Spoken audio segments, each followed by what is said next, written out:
President and CEO of the Amarillo Chamber of Commerce, and I want to thank everybody for coming today. We try to do these seminars twice a year in the springtime. We make them more business-oriented industries that are small businesses or are dealing with, maybe things that are going on that you have questions on, like you'll see with the panelists today.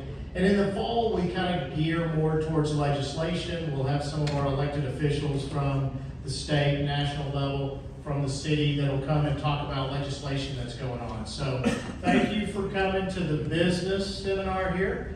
And I'll thank some other people here in a sec, but I wanted to kick off with Tony Insurica here, as the President General Manager of the world famous champion sod poodles. Tony, come on up. Thank you, Jason. I thought this was going to be karaoke. We were here just about 7 hours ago. Party of people drinking up here, having a good time, enjoying a 7-2 victory last night that the Sod Poodles had. So give it up for the Soddies. Listen, we're so happy to have you guys here. When I heard that this thing was going on, I said, why don't we do it at Hodgetown? Hodgetown is a community gathering place where we do so many different events, from high school baseball to college baseball to community events, organizations, civic organizations that come out here, obviously baseball games to concerts and everything else.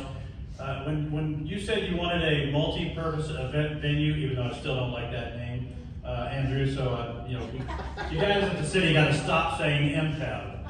This is Hodgetown, and it's our town. And when he says world famous, that's kind of true, but Amarillo made us world famous. I mean, from everything that we've done, it's been magical since day one in 2019 when the Sod Poodles came here, won a championship in 2019, have basically won every accolade, including this past year. Some of you guys know these things, some of you don't. Amarillo, and when I say Amarillo, I don't mean the Sod Poodles, I mean the Amarillo community was named as the #1 organization in minor league baseball last year. There's 120 markets and 120 teams in the country for minor league baseball, and Amarillo is #1. Why is that? Why is Amarillo #1 team in the nation? Because we have the best season ticket holders, because we have the best single game buyers, the best fans, the best partners, the best community, the best relationship with our city, the best facility. It's those best organizations, not about wins and losses, it's about your community, because the best organization can't happen unless you have an amazing community. So we've also done about $5.5 million in renovation to the ball club this year, which is, a lot of it was Major League Baseball required, which is down in the clubhouse, creating a great health and wellness system for our players. We've also netted everywhere around the ballpark. You see the new padding out there as well, and the new Fiesta deck that's going up down the first base line. Have you guys seen that? Like we've always said, we want to do, there's no reason why you can't provide a major league experience on a minor league scale. And that's what we're trying to do, is to enhance the experience for our fans. So glad you're here. You got a lot of great speakers up here, a great panel. So thank you guys very much. But at 10 o'clock, I'm going to turn that on. Get your eyes out there. It's going to be beautiful. Okay? Thank you guys very much. Appreciate it. Now, back to Jason. Tony, thank you again for hosting us. We're all excited about the improvements. The park was already amazing, and you're just making it more amazing. So thanks for all you do for us. So I've got to thank our partners. We couldn't do this without our partners. They fit the bill. So if you watch these screens up here, it's going through our partners. There's a lot of them, so I don't want to take up time going through every one of them. But if you'll look at the screens throughout the event and just recognize those partners that put this on. I will have the panelists come on up if you'd like. You can take a seat, whichever seat you want. And then I want to thank you guys for being here. I know everybody's busy, so thank you for spending the morning with us. And I hope that you can get some good information today from our panelists. So this is kind of how it's going to work. Each of our panelists will speak about 8 to 10 minutes on their industry, things that are going on, things that they see in the future. You all ready? I mean, I guess they didn't want me up here, and I didn't get a chair, so I'll sit with Tony. So, all right. So the first panelist is Grant Smith. He's with Insurica. He's our very own Lindsay Arbeiter's father. We appreciate you coming. I promised him that no one would throw anything at him since he's doing insurance, but we thought we would start with him and move on down the road. So I'm gonna be a work in progress working here. So, Grant, thank you, bud. Thank you, Jason. He gave me a heads up that I was going first, and I figure that's because I'm an insurance guy and I can only get better from here. No, we appreciate all of y'all coming out. I thought what I might do, I know that insurance, if we did a poll in here, insurance is probably on everybody's top three list of least favorite things to talk about and to deal with. And I get that. But I thought what I might do this morning, I'm a property and casualty guy. We got some employee benefits folks out here, Josh and Lance and Michael's back there. But I want to talk property casualty because right now that's a market that's a mess. And I've done this just under 50 years now. And so I want to give you a little kind of a market update, and then I want to talk about a little bit of what we're facing today as business owners that we didn't have to face 10 or 15 years ago. So the insurance industry up until about the mid-1980s was in the business of writing insurance and making money writing insurance.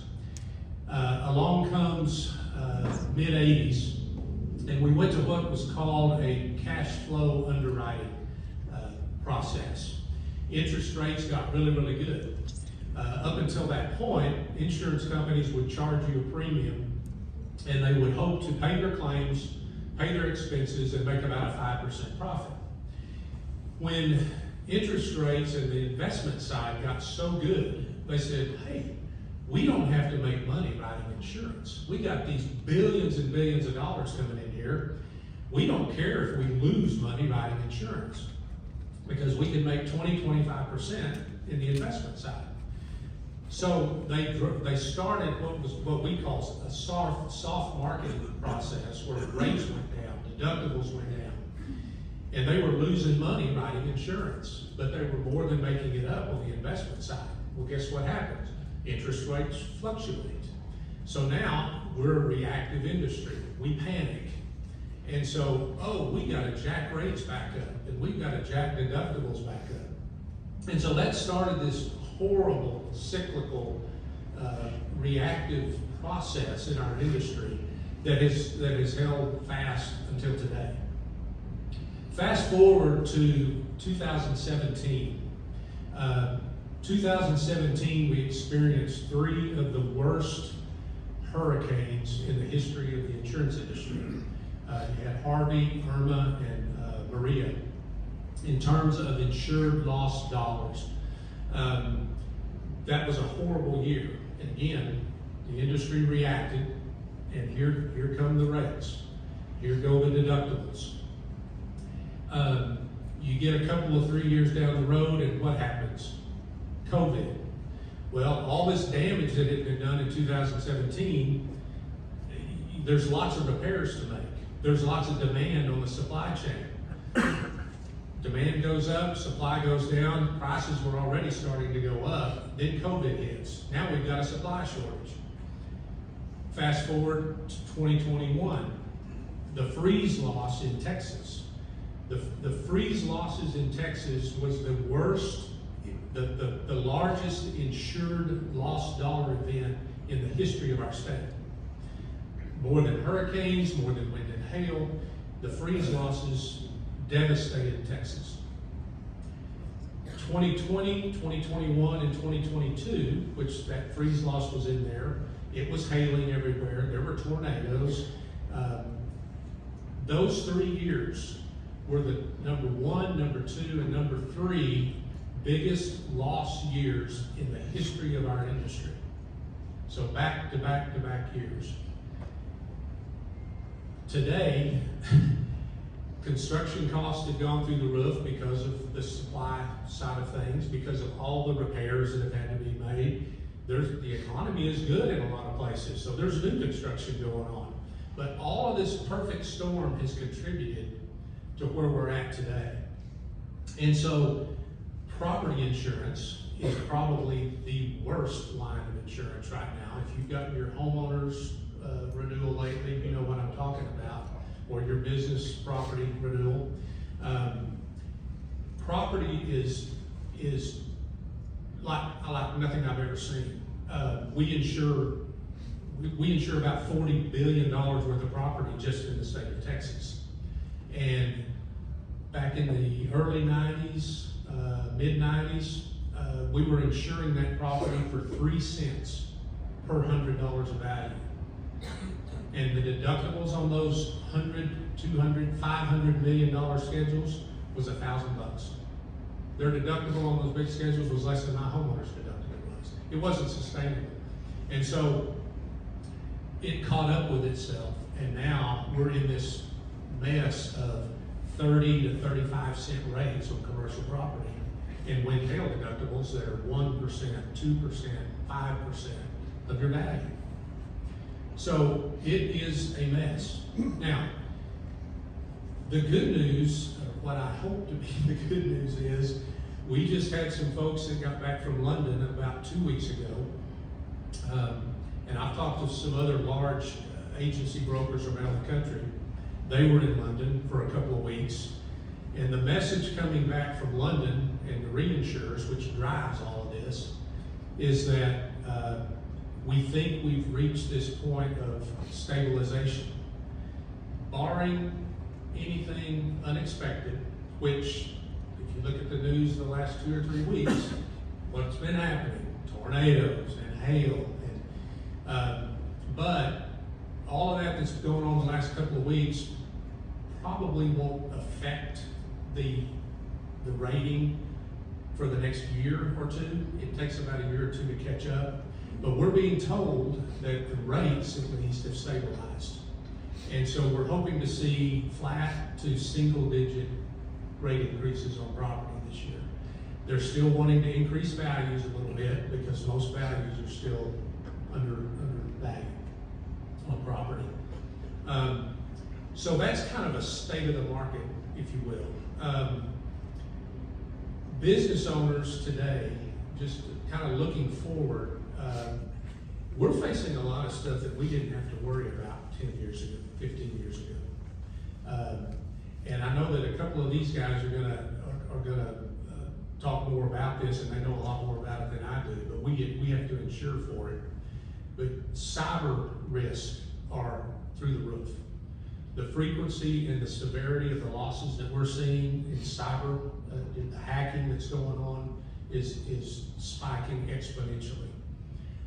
AI, with the advent of AI, you know, our industry is trying to come up with new products just to insure against certain things that can happen, because we didn't have to worry about that a few years ago. And AI is one of those things, we're using it in our business. And it's a great tool, but it's kind of like fire can heat your home and keep you warm, but it can burn your house down too. And so AI is one of those things that we're just going to have to really keep an eye on, and as business owners, be very aware of the risks that are involved with that, because it's real. It is very real. We're getting to the place where, with our clients, we talk about cyber, and if our clients don't want to buy it, then we have them sign off that they don't want to buy it, because we are that concerned about it. And we don't want somebody to come back on us and say, well, you didn't talk to me about that, because it's real and it's coming. The other thing that we've kind of seen a surge in with all of the property losses, you know, most of us think of repairing our building or getting our car fixed or whatever. But what we don't think about a lot of times, and the dollars that can be an even greater loss to you as a business owner, is the loss of business income if something bad happens. When Harvey hit Houston, there was a lot of property damage down in that Houston area, in that where all the refineries are down in Pasadena, LaPorte, Deer Park area. The property damage was a big number, but the bigger number was the loss of business income, because they had to shut down for months to get everything fixed. And so that's another thing that, as a business owner, think about what would I do if a tornado hit my facility? And maybe you can just, maybe you can work from home. Maybe it doesn't really affect you. But if you're in the manufacturing industry, or if you are dependent on certain suppliers that might get hit, that now you can't get your supplies to make your product or sell your product, that's a big loss. So those are the kinds of things that you need to really talk to your agent about and do, we call it a total cost of risk analysis, because your insurance premiums are one cost to you, but your deductibles, how much you retain, the money you spend on loss prevention, all of that goes into your total cost of risk. And you need to really sit down with your agent and go through that kind of a process. Takes a little time, but it's well worth it. So, I've been in the business a long time. I love the business, but it's been hard. And I just want you to know I can empathize with all of you. And I hate delivering the bad news when the rates are going up. I just got my homeowners renewal, and I hate paying my premiums just as much as you do. And contrary to popular belief, I don't get any discounts because I'm an insurance agent. So, we would love to answer, later on. I'll be around if you have specific questions, but feel free to reach out to us, and we'll try to do anything we can to help you when it comes to your favorite thing, insurance. Good job, man. I'm proud of you, right on the 10-minute. Right on the 10-minute mark. I saw you stand up. So now everyone else is onto my deal here. I'm going to move over to Wendi Swope. She's with W Marketing, and so she's going to talk a little bit about marketing. I think some of the foundations that you can look for and that your business can make sure that you're doing. So, Wendi, thank you. Thank you, Jason. Thank you guys for having me today. When it comes to marketing and communication, I think we all know that every business is quite different. Every business has its own budget. Every business has different goals, has different strategies. Organizations with larger budgets, like Amarillo National Bank, who are absolutely everywhere, do a combination of digital and traditional advertising, which traditional is television, radio, print, and outdoor, while smaller businesses tend to stick to the digital side, which is email marketing, Google, and social media, because that's flexible and very affordable for them. While there isn't a one-size-fits-all marketing plan for any business, there are some key foundational things that every single business in Amarillo, no matter what the size, can do to ensure a strong foundation. First, your website. A lot of people build it and forget it. Don't do that. You need to make sure it's constantly updated. It has the correct information, the links are working, and most importantly, that people can find the information they're looking for very easily without having to scrounge around for it. People will leave your website very quickly if they can't find what they're looking for right away. So just make sure it's very easy for people to navigate. It's also very cool to go check the health of your website. I don't know if any of you guys have done that. There's companies that offer to let you pay them for it, but you can do it for free. You just need to get online and Google free tools to check the health of my website. A couple of tools that we really like at our agency, SEMrush, which is semrush.com. You can go on there and put your domain in. It'll do a full audit of your site showing you the health of it. A couple of the coolest features on that, it'll show the keywords that are generating the most organic traffic to your site. So you'll know what keywords are really pushing you up to the top, and you can utilize those other places. Something else that it does, it shows you where your website ranks in comparison to your competitors. Just interesting information to have, and that's semrush.com. PageSpeed by Google is another one that we like to hop on and just put our domains in and see how websites are doing. It'll tell you about your accessibility, your performance, and your site speed, but it will also analyze the SEO that's on your website and give you suggestions on how to improve that. So if you go to these tools online, you can actually figure out ways to improve your website without having to pay someone to come in and enhance your SEO. Google My Business. If you don't have a Google My Business page, I would suggest you leave here today and go create one. This is a free tool that allows you to control the information that's being put out online about your business. You can include your location, pictures, your services, links to anything you want. If you don't have a Google My Business page, anything else that's popping up with your business on it will be what people find first. So you want to make sure that you're controlling that information. So when you have a Google My Business page and someone searches for your company, it will pop up at the very top on the right-hand side. And again, it allows you to control the information about your business. Now, something I've seen with a lot of our clients is that they already have Google My Business pages, but they didn't create them. So you might have a Google My Business page that you didn't make that has all sorts of wrong information. So it's always very, very good to go see if you have one. If you do, make sure it's correct. If you do and you don't have control, get control of it and make sure you're controlling that information. This leads me to reviews. Ooh. They're a necessary evil. I have seen negative reviews bring losses to businesses. I have seen a bunch of positive reviews end up in new business.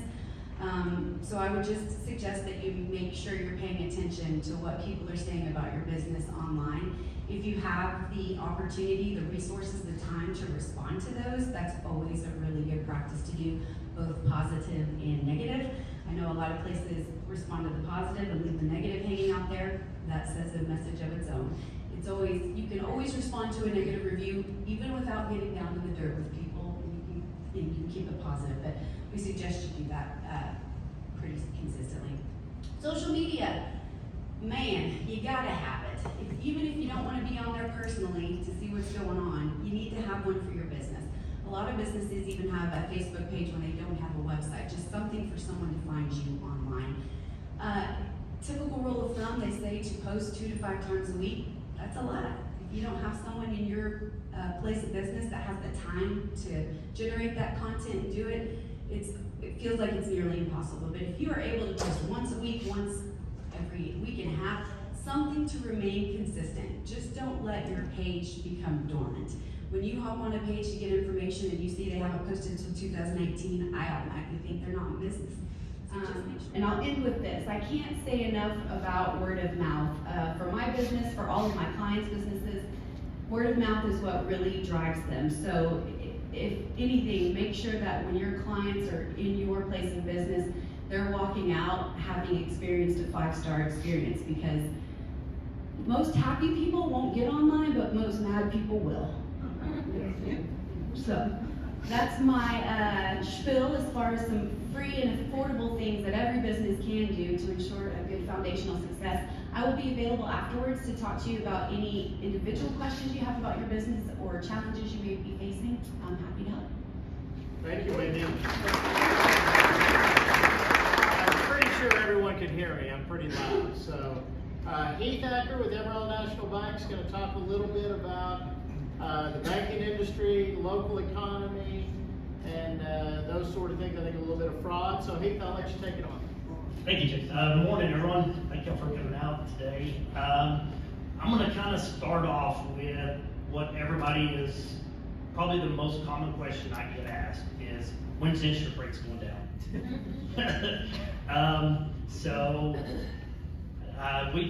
Everybody's been asking that question since the first of the year, because they heard that the Fed was going to lower rates this year. With the way the economy is right now, they think it hasn't actually reached their little benchmarks that they want to see, so they're not doing anything with interest rates currently. There was talk of maybe a 0.25% increase this month, but they are not actually doing that. So that is a good thing. They are possibly projecting later September or towards the end of the year of maybe a decrease in rates. With rates actually increasing, it is actually putting it is affecting businesses' bottom lines drastically. We've seen that on people's operating lines and things. We're fixing to start seeing it on their commercial loans that are fixing to reprice, that were done on 3 and 5 year notes. Those interest rates are going to more than double. So businesses are starting to look at that and get concerned, because that comes off of their direct bottom line. Their interest cost does. So We've been watching it, we've been doing, testing on people's financials at the bank. Stress testing is what we call it, to see how it's gonna affect, that business and if there should be concern, for the bank. Cause we have actually seen our losses have increased. We have more businesses that are struggling. We are trying to work with as many of them as we can to keep them alive through this economy the way it sits right now. One of the, on the supply side, we are starting to see, car dealerships are starting to have a lot of inventory, probably more inventory than they want. I was just told that we've got new car dealerships turning away their allotments because they're not selling, just because of the interest rates. Mortgage rates are over 7% right now on a 30-year mortgage. It's definitely affected the market there for homes selling. So, I mean, we think that that's gonna continue throughout the year. Like I said, we see a small drop in interest rates, possibly maybe 1/4 to 0.5%. It's gonna help a little bit, but it's not gonna make a big move. One of the other things we are seeing is, and everybody is seeing it, is fraud. Fraud has just become rampant.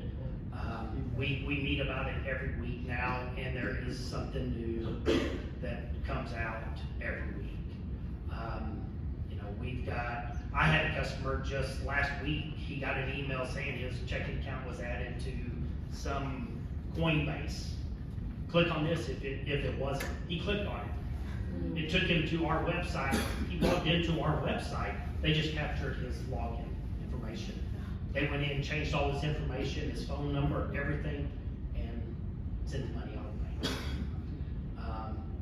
bank. When something like that happens, it's actually on the business. It's not on the bank.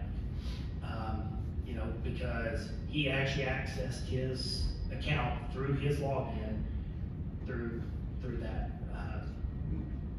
hack.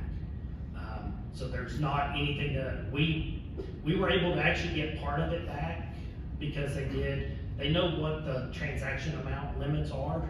So they do like $4,900 because they know the cutoff is $5,000. So they'll do $4,900 and they'll do it multiple times. So he was just fortunate that he'd actually checked his account that first thing that morning and saw there was a $4,900 transaction. By the time he called us, they'd already submitted another $4,900 transaction. The first one actually went out and we haven't got it back yet, but we were able to actually stop and actually keep the other ones from happening. So be very cautious on that. Like I said, if it's done through your login where you have to actually put a password in and everything, you're not covered. The bank doesn't actually cover that as under our FDIC or under our insurance because you would actually be out that money. Now, if it is something where we are seeing a lot of wire fraud, where someone will actually send an email to the bank saying, please wire $1,000 from my checking account to this account. If our employee actually does that without verifying it, then the bank is actually liable. But we've actually changed our procedures in the bank. We have to verify, we call the customer with the actual phone number that we have and not what's on an email. We're taking a lot of measures to actually try to protect everybody, all of our employees, our customers and our employees from doing fraud, getting involved with an actual fraud case. So we'll really watch out for that. I know one of the biggest things is now they're actually starting to do it through text messages, where you'll get a text message and it'll look like it's actually coming from the bank saying that your card was used at this location. Click here to approve it or decline it. those aren't, I mean, unless you're set up on the notification from the bank, it's fraudulent. Our head security guy, he says, if you ever have a question to an email, just call the bank. Or if you know a contact at the bank, send the email to the bank. And we'll actually have our IT fraud department actually look into it to see if, you know, if it is a scam. Another thing that we are seeing is, I mean, the economy is good right now. You know, we do see, you know, we're not seeing a high turnover in employees, like businesses having to lay people off because they're not profitable. So, I mean, things are good in Amarillo. The banks are kind of cutting back a little bit. We're getting a little bit tougher on our loans, and just because we see that there is a decline in the economy and in people's financials. You know, one advice I could give to a small business is make sure you stay up on your financials and looking at them regularly, because you don't want to wake up 6 months down the road and realize you just lost $150,000 and didn't even know it. So I'll leave it with that. Well, and then one thing that people don't think about is when you're, let's say, on vacation, I mean, you're probably not checking your account a whole lot when you're on the beach or when you're on a cruise. So definitely that would be something to set up notifications, even if you were to let the bank know, hey, I'm going to be out of town or I'm going to be traveling. If you'll just let me know if there's any kind of weird stuff going on. Just little things that you don't think about. But this day and age, it's a mess. So. Another thing on that too is make sure you have good software on your computer that protect all your passwords. And I mean, even to your email, if they hack into your email and see that you email the bank a bunch, they'll go in and create an email coming from because they're in your email. They can send an email to the bank for you saying do this, and then they'll immediately delete it, so you'll never see it. And you never see the response back from the bank either. Yeah. So. Yeah, just through personal experience, I mean, fraud is rampant in all business. Do you see on your end, is there any particular fraud protection services out there that you see that are better than others? Not that I need you to promote one or the other, but are there any that are better than the others? Because quite honestly, unless it's massive dollars, you don't have any protection from authorities or the government or anything else. I mean, and the banks they have what they're gonna do. But is there, from a business perspective or personal perspective, is there one type of fraud protection better than another? I'm not sure on that. That would be an IT question, because I mean, it's all about. Segue into David. Yeah. It's all about the firewall, and and what we recommend is, like, at the bank, I mean, I have to change my password every 3 months, and it gets annoying, but it's there to protect, and now they're making our passwords like 15 letters and characters, and you've got to have 3, they're making them more complex to where they can't hack the system. So, yeah, that would be it. So I think this moves right into David Blankenship. He's with Andrews and Associates, and I think David would say, "Hey, my organization would be more than happy to help." There you go. Yeah, absolutely. Thank you, Jason. Kind of go from there. Thank you. So I actually brought a lot of notes that I'm going to toss and just wing it so that I can follow up adequately on what Grant and Heath were both saying. I may refer back for some statistics. But I want to speak to things that both of them mentioned, and I am passionate. I'm passionate about, very passionate about cybersecurity. I can talk for hours and hours about this. Jason said I only have 10 minutes, so if I start going long, I'll stand up. just throw me, yeah, there you go, throw me a dirty look or something, but I will absolutely be here afterwards to answer any questions that I can. So first off, some of the obvious, cybersecurity. What's some of the negatives that happen if you are a victim of cybersecurity, being a small business owner?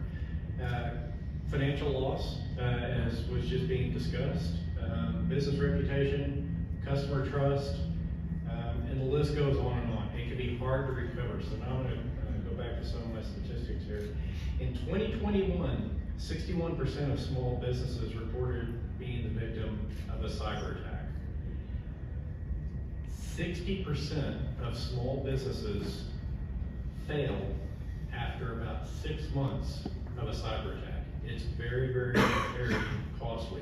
Depending on the line of business that you're in. If you're in something like healthcare, you fall under HIPAA, it's gonna be a double whammy. If you're in the financial industry, it's gonna be a double whammy because of their extra things, extra regulations, compliance that you have to deal with. And if you don't, and if you experience a breach, there's gonna be extra penalties as well. So, one of the things that Grant mentioned, kind of touched on was AI. Has everybody in here heard of ChatGPT? Good. If you haven't, I would highly recommend that you give it a shot. You can create a free account. It's a great tool, but like any tool, it can be used for bad too. So I'm sure everybody in here, experienced business people, know about the old Nigerian prince who's trying to get gold out of his country, right? We laugh about that now. Believe it or not, there's still people who fall for that. So those days of a very poorly written email being a telltale sign of a scam, those are gone. You don't have to speak English to write a perfectly written email. ChatGPT can do it for you lickety split, no problem. No problem at all. Grant's also right. Businesses today face so many challenges that they've never had to face before. And cybersecurity covers a lot of things.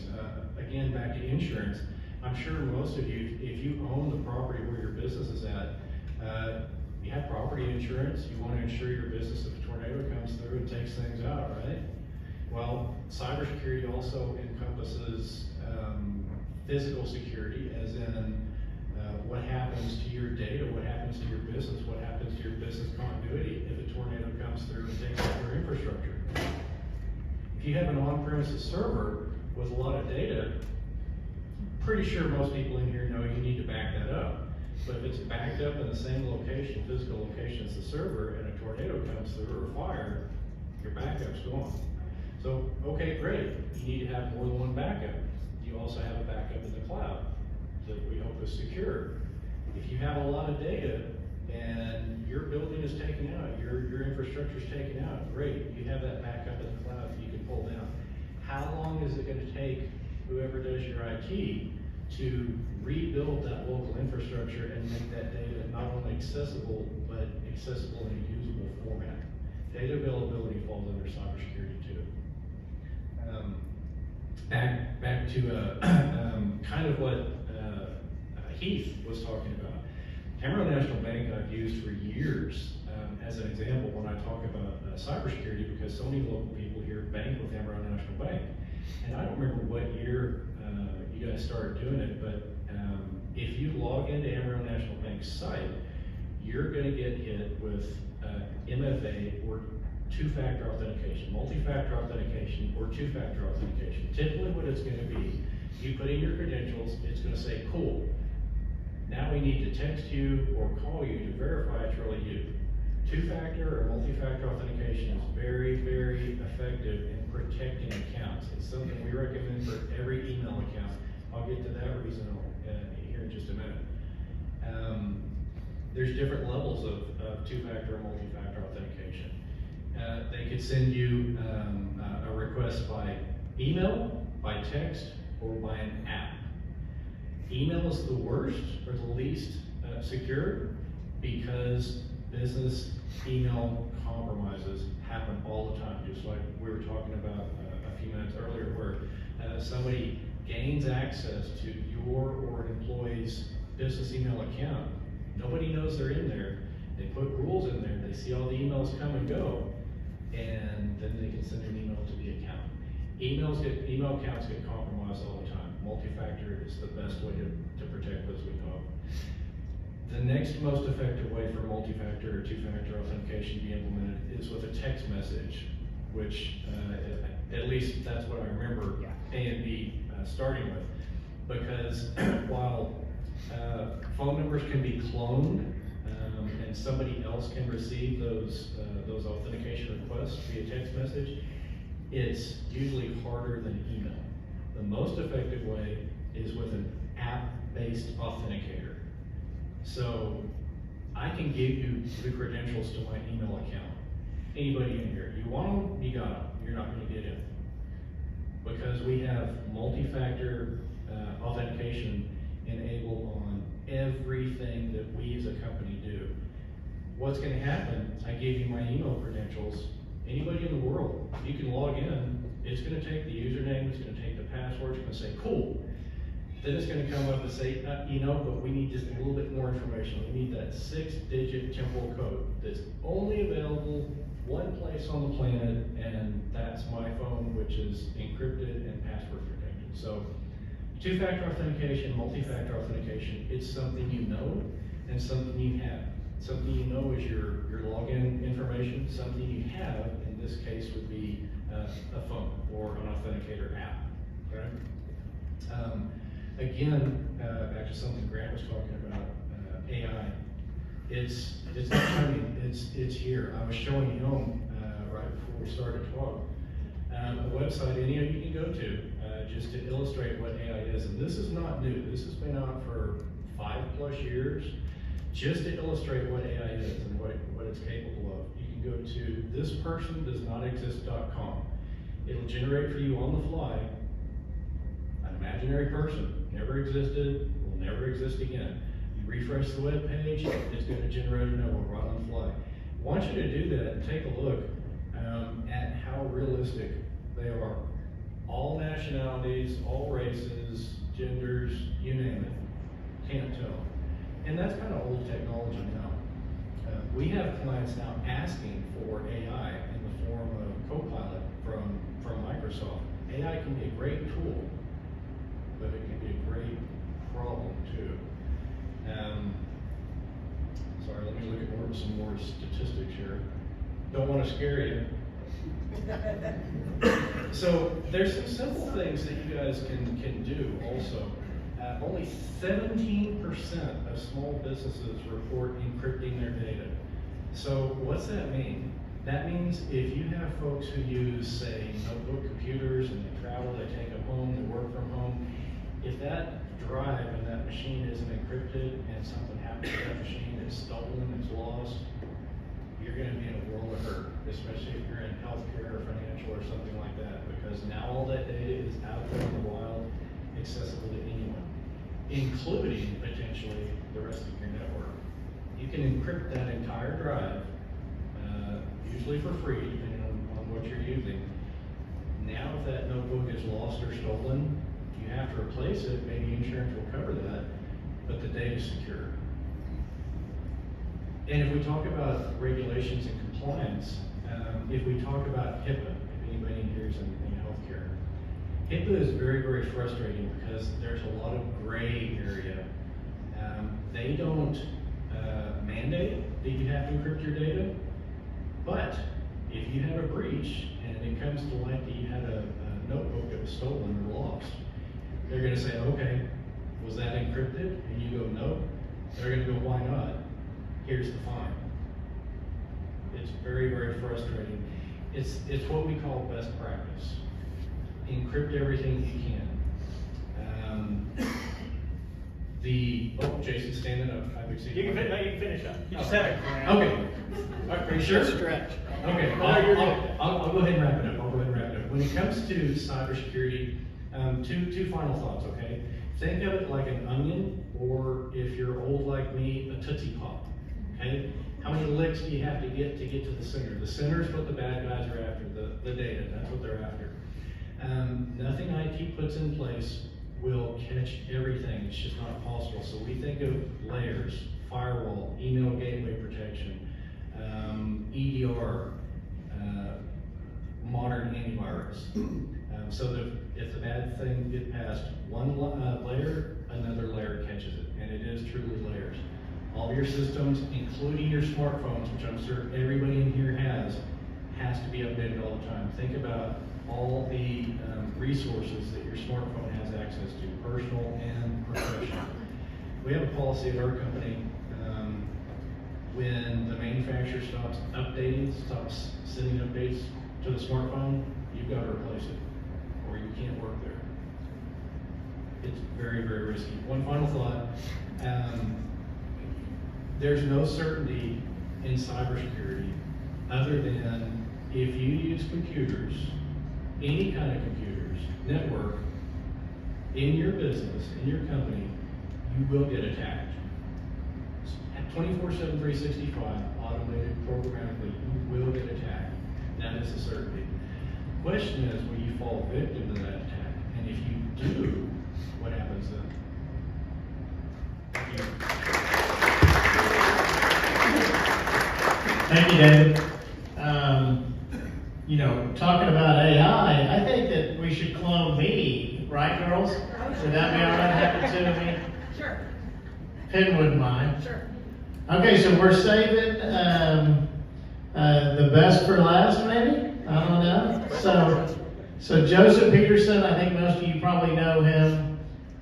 He's with Edward Jones. He kind of came with us when we were first starting to think about the seminar, so really helped put this all together. So thank you for that, Joseph, and I'll let you chat it up to the group. We'll start a little differently. Give us a little 10-second leg break. Everyone stand up for me, please. All right, do this with your hands. It's right here. Right here. Everybody do this with your hands. All right, that's it. Thank you. Now, no matter what happens here, you can say I was the best because I got a round of applause and a standing ovation both. All right, so as you said, my name is Joseph Peterson. I'm a financial advisor at Edward Jones. Been at Edward Jones about 10 years now, a little over, and I hold the Certified Financial Planner designation, Certified Exit Planning Advisor designation, and as of yesterday, just passed the test for the Chartered Financial Consultant designation as well. And I want to talk to you guys in particular about exit planning. So I have my notes here. So in my 8 to 10 minutes, we'll talk about what exit planning is, why you should start exit planning now, and 5 steps you can take to get started once you're ready to start. So by definition, exit planning is a proactive process undertaken by a business owner as he or she considers transferring ownership to another business or individual. This process helps identify and address personal, financial, and business needs. A solid succession strategy helps an owner confidently exit a privately held company on their terms. So just to kind of reiterate what it is, it's a proactive process. It helps you identify and address your personal, financial, and business needs, and it helps you as a business owner exit or sell your business on your own terms, meaning when you want to and how you want to. Okay, so why should business owners think about exiting and start planning now? If they're not going to sell for the next 7 to 10 years, why start planning now? Well, that's the best time to sell, because when you think about businesses that go to sell, there's statistics from the Exit Planning Institute that says 80% of businesses that go to market to sell actually don't sell. So they're not successful in selling. And that's important because when you think about the economy, especially small businesses, and kind of how the makeup of an owner's net worth works, 80 to 90% of the business owner's net worth is tied up in their business. So if they're not able to sell that business, that means they're not able to unlock the majority of their net worth. And we'll talk about an example of that here in a second. One more statistic for you: 50% of exits are involuntary due to unforeseen circumstances.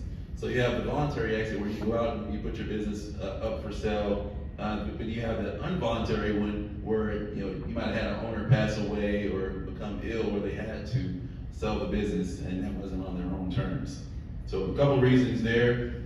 One more statistic, when you think about family-owned businesses, only 30% of family-owned businesses will make it to the second generation, and that number goes down to 12%. Only 12% of businesses will make it to the third generation. So very important to plan for a successful exit, because otherwise the statistics tell us it probably won't happen. All right, keep my notes back here. All right, so why start exit planning now? We kind of talked about statistics, but a few more reasons why. It kind of helps you inform your business strategy.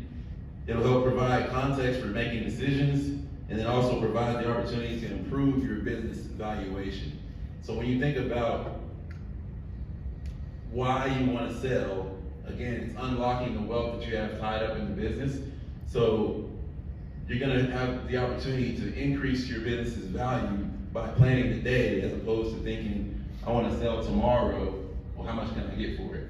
You can do a lot more planning over time to increase that value and get the most out of the business, and again, unlock that wealth. So when you think about the steps you can take, excuse me, get my notes in order here. There's 5 steps you can take. I'm gonna give them all 5 to you to start. So the first one's gonna be build a professional team. The second one's gonna be identify your wealth gap. The third one is identify the value of your business. Fourth is gonna be close that gap between number 2 and number 3. And then finally, number 5 is choosing an exit strategy. So going to number 1, build a professional team. So you're gonna have your professionals that you work with to help you with your exit, with the sale of your business. I think of myself, the financial advisor, as kind of the quarterback of that team, but other professionals you're gonna have a tax professional, a legal professional, a banker, and then oftentimes you have a business valuation specialist as well. As you move a little bit closer towards the exit, you might get in touch with some more specialized advisors. You have your business broker or an investment banker, a specialty legal professional, ESOP advisor if you look at going into an ESOP, family business advisor, and then also a value advisor. Those are some more specialists that you might go to. So again, step 1 was putting together that professional team. Step 2 is finding out what your wealth gap is. So when you think about a wealth gap, say for instance, I have a business and my business is worth $4 million. And my total net worth is $5 million. Well, 80% of my business, or 80% of my net worth is tied up in my business. Say I have $1 million in net worth outside of that in just investments. When I think about exiting the business and going into retirement, I have a goal to spend $20,000 a month as my retirement income. So the $1 million I have in investments, if you use a 4% withdrawal rate, is only going to provide me about $40,000 a year. So my income gap is $200,000. If I want to be able to spend $20,000 a month, that's $240,000 a year. The $1 million I have in investments is only going to provide me $40,000. I have an income gap of $200,000. Okay, my wealth gap is what I would need in overall wealth to produce that $240,000 of income. So that wealth number is $6 million. So I actually have about a $5 million wealth gap. If I have $1 million in investments, I have a $6 million wealth total that I need to produce that $240,000 a year, then my wealth gap in that instance is $5 million. So again, step 2, identify what your wealth gap is.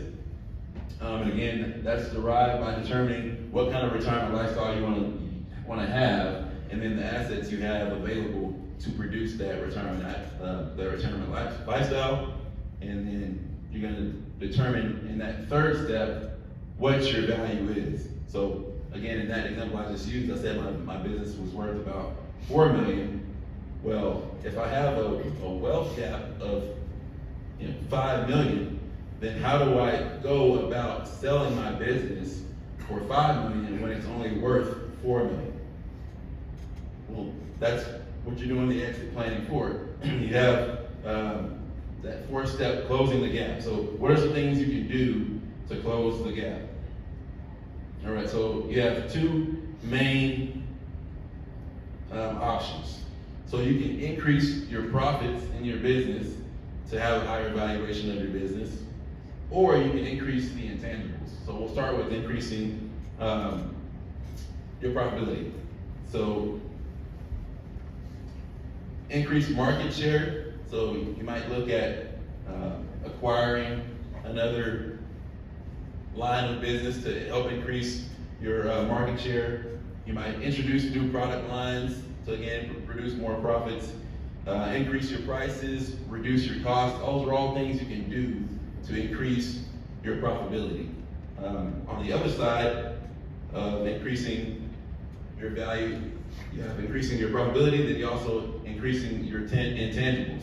So the intangibles are those things you can't necessarily put a dollar amount on. It's your people, your customers.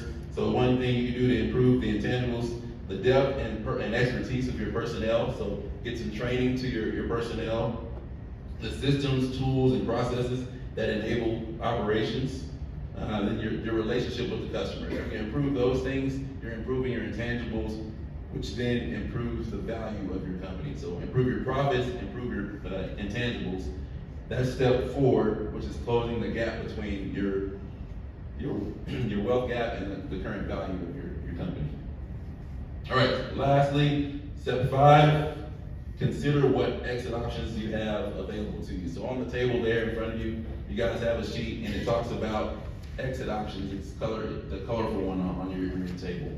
So you have internal options, you have external options, and then you have just kind of an orderly liquidation. So that's probably the worst of the 3 options, the orderly liquidation, because that means you were probably one of those 80% that went to sell and you weren't able to sell to someone else and you had to just liquidate the assets that you have. So if you have, a Coca-Cola machine business, you'll sell the Coca-Cola machines for what you can and then close the doors. So worst option. So then you also have your internal transfers and your external transfers. So with internal transfers, that could be selling your business to a family member, a partner in the business, maybe even your employees through something like an ESOP. So with internal transfers, you have net lower sale proceeds. You incur lower transaction costs because of the buyer's familiarity with the business. You provide greater control over the timing of your exit, and then you provide greater continuity for your employees, clients, and suppliers. With the external options, something like selling to a third party outside of the business, you're gonna have a net higher sales proceed. It's gonna take a longer process, usually require longer and more potential costs due to due diligence involved with selling to a third party. It's going to provide less control over the timing, and then it will have a greater potential change for business operations, your clients, your suppliers, and your employees. So those are the 5 steps. Again, first, build a professional team that can support you when you're going to exit your business. Second, identify what your wealth gap is. So what do I want to retire on? How much do I need to get out of my business to retire and comfortably? Third, identify the value of your business. Fourth, if there is a gap, how can you improve the value of your business to close that gap? And then finally, choose the exit option that's best for you and the goals that you have. So I'll be around for any questions you guys have on the exit plan. Thank you. So again, thank you, panelists. Y'all are awesome. We really appreciate it. I thought that the industries that were up here are really hitting home right now with most of us. I know it was very brief, so definitely take advantage of them up here and any other questions that might hit home with your business or your personal life or however you want to do that. So as far as real quick the chamber, we've got a business connection coming up on May 23rd. We've got some posters, tickets up there to get into the show, to give out to friends. Take as many as you want, give them out to friends, neighbors. You can get in with a business card early, but if you don't have a business card or someone that you know, a neighbor doesn't have a business card, they can get in with one of those tickets. So take those tickets, give them out. If you're interested in a booth, I know they're going pretty fast, but I think there's a few left. So let us know if you don't have a booth and you would like one. Thank you for all you do. Again, thank you panelists, thank you partners, thank you Tony. And so I'm going to